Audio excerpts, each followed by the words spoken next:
আসসালামু আলাইকুম রহমতুল্লাহ। এই আইনজীবীকে তো আপনারা সবাই চেনেন। তার নাম হচ্ছে মানজুলার মাতিন। তিনি কোটা আন্দোলনের সময় মানুষের মাঝে অনেক প্রশংসা পেয়েছিলেন।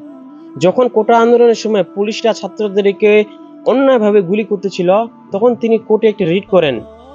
সেই রিটটি হচ্ছে ছাত্রদেরকে অবৈধভাবে গুলি করে যাবে না।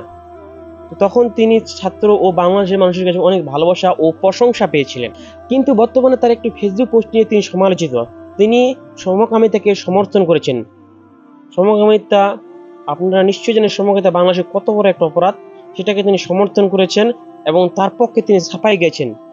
এবং তার পোস্টকে নিয়ে আসিফ মাহতাব স্যার একটিও স্ট্যাটাস দিয়েছেন, পাল্টাপাল্টে আক্রমণ করেছেন। চলুন আগে মানজুলার মাতিনের ফেসবুক পোস্টটি দেখে নিই। তিনি সেখানে লিখেছেন, কেউ বলেনি তাদের অধিকার দিলে দেশ আলাদা হয়ে যাবে। আজকে এলজিবিটি কিউ অধিকার নিয়ে কথা বলার মানে এই নয় যে কেউ ইসলাম ধর্ম পালনের অধিকার কেড়ে নিচ্ছে। বিশ্বের ইসলাম ধর্মের বহু ধারা আছে এবং এই ধর্মে বিশ্বাসীদের মধ্যে ভিন্নতা।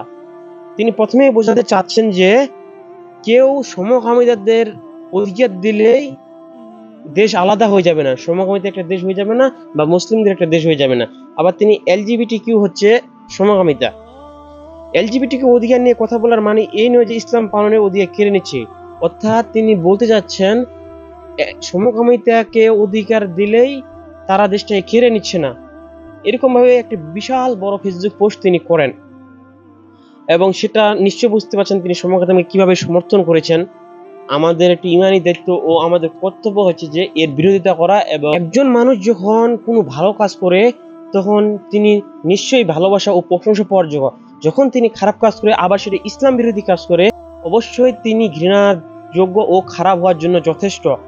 তাই এই আইনজীবীকে এখন আমাদের তো ভালোবাসা দূরের কথা, তার প্রতি আমাদের হাজার হাজার ঘৃণা এবং তার বিরুদ্ধে আমাদের দাঁড়াতে হবে। আমাদের সবাইকে তার বিরুদ্ধে রুখে দাঁড়াতে হবে। তিনি একজন এত বড় মাপের আইনজীবী হয়েও বা আমাদের ভালোবাসা পেয়েও কিভাবে তিনি সমকামিতাকে প্রকাশ্য সমর্থন করছেন।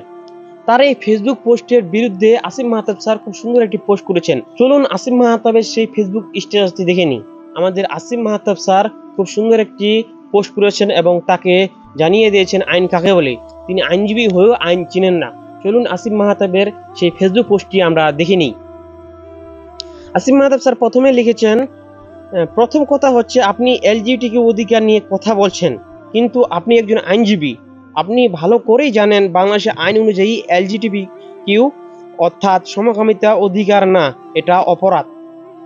অবশ্যই আমি তাদের অধিকারের সাথে একমত, তাদের ফেয়ার ট্রায়ালের অধিকার আছে।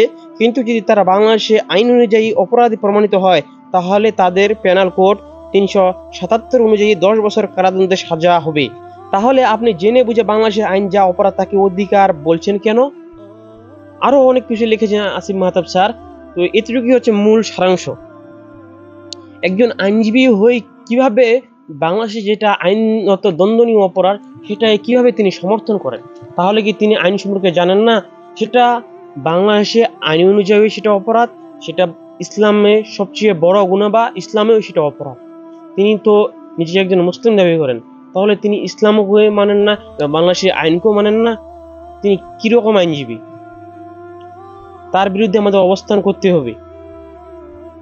আমরা চাই তিনি যেন বাংলাদেশের মানুষের সামনে তার এই ফেসবুক পোস্টের জন্য ক্ষমা চান।